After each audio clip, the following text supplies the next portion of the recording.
जून से लेकर के सितंबर अक्टूबर तक भर भर के फूल देने वाले ये पौधे हैं। आज के वीडियो में मैं आपको बता रही हूँ कि वो कौन से पौधे हैं जो आप जून के शुरू में लगाइए और लगातार 4-5 महीने आप फ्लावरिंग को एंजॉय कर सकते हैं।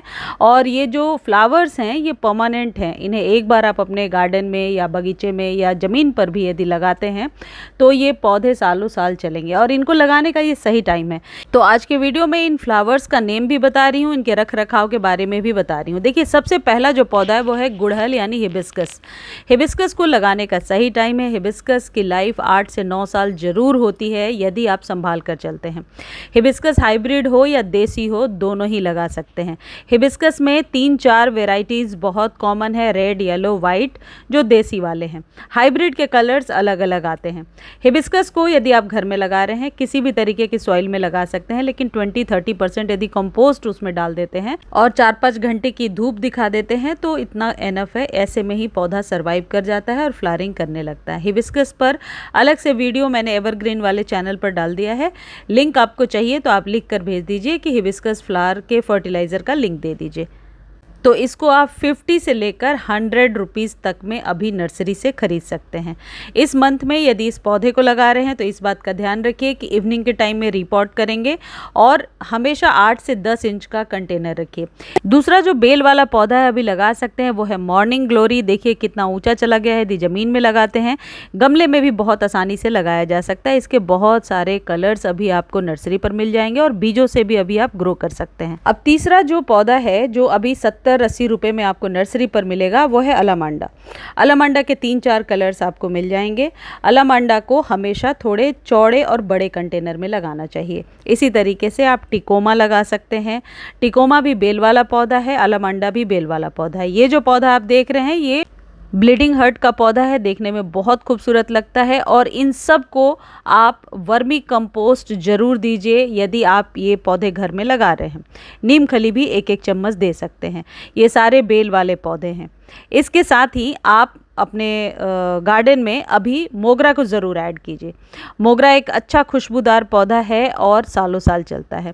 मोगरे के जो फूल होते हैं जो बहुत ही ज़्यादा खुशबू फैलाते हैं और इसकी रख रखाव भी बहुत ही ईजी है। गुच्छों में फूल देता है, छोटे बड़े किसी तरीके के कंटेनर में लग जाता है और यदि ज़मीन में लगा रहे हैं तो बहुत ही ज़्यादा फैल जाता है हेज की तरह।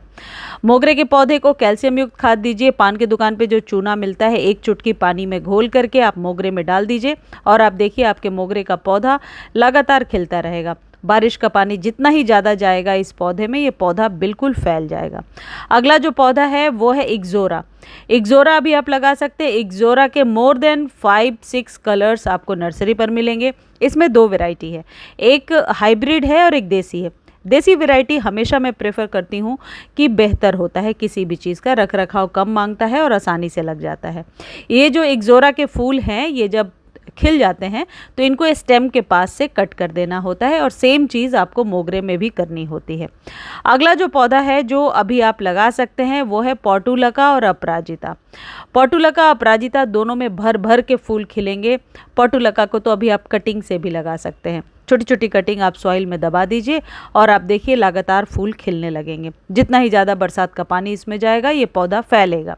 अगला जो फूलों वाला पौधा है जो अभी आप लगाएंगे वो है पारिजात के फूल। पारिजात अभी आप ज़रूर लगाइए, गमले में बहुत आसानी से खिल जाता है। ये जो पारिजात का पौधा है ये बेल नुमा आकृति ले लेता है और ये जो पौधा आप देख रहे हैं ये मैक्सिकन पिटूनिया है।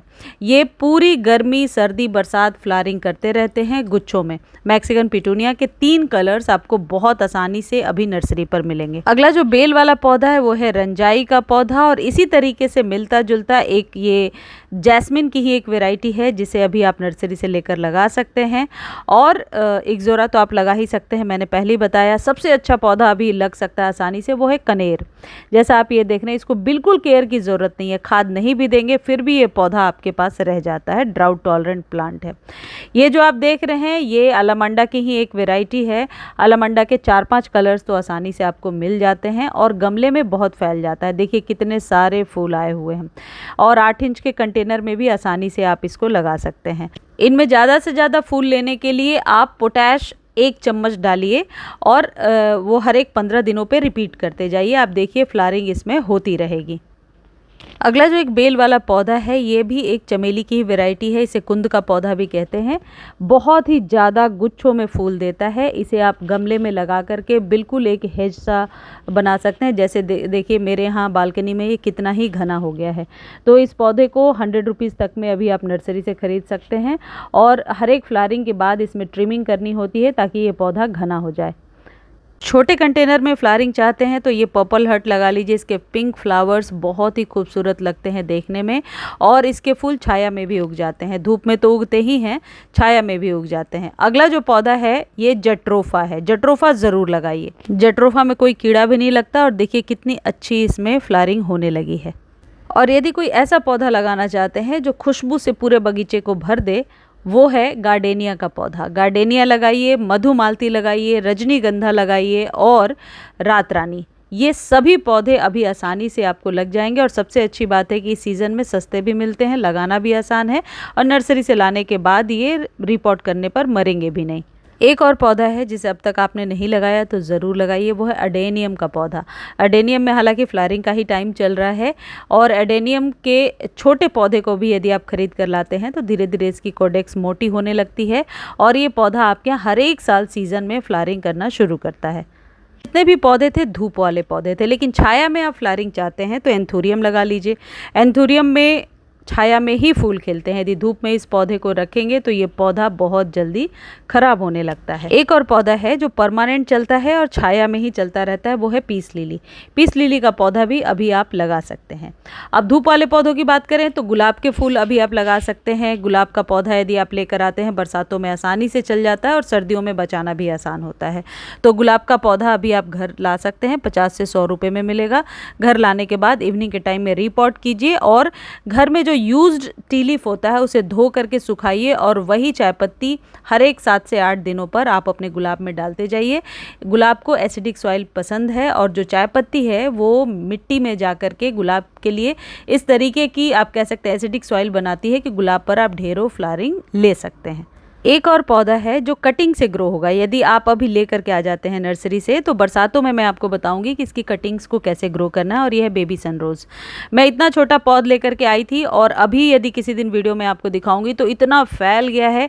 हैंगिंग बास्केट के लिए one of the best plant है, और बिना केयर के चलता रहता है। एक और पौधा है जो परमानेंट है। ये जितने भी पौधे मैं आपको बता रही हूँ सभी परमानेंट पौधे हैं, और ये है मधुकामनी। मधुकामनी की खुशबू बहुत अच्छी होती है। यदि कुछ ऐसे 4-5 पौधे आप लगाना चाहते हैं जिससे बहुत अच्छी फ्रेग्रेंस आती है तो मधुकामनी को उसमें ज़रूर शामिल कीजिए। इन सब को वही पोटेशियम युक्त खाद देना है फ्लावरिंग लेने के लिए, जो अक्सर मैं आप लोगों को बताती रहती हूँ। या फिर आपको लिंक चाहिए कि घर में किस तरीके से पोटाश बनाना है, या NPK कैसे तैयार करना है, या ह्यूमिक एसिड कैसे तैयार करना है, तो आप उस खाद का नाम लिख करके लिंक मांग सकते हैं, आपको मिल जाएगा। यदि आप एक और परमानेंट पौधा लगाना चाहते हैं तो सदाबहार लगाइए। विंका को बीजों से भी ग्रो किया जा सकता है।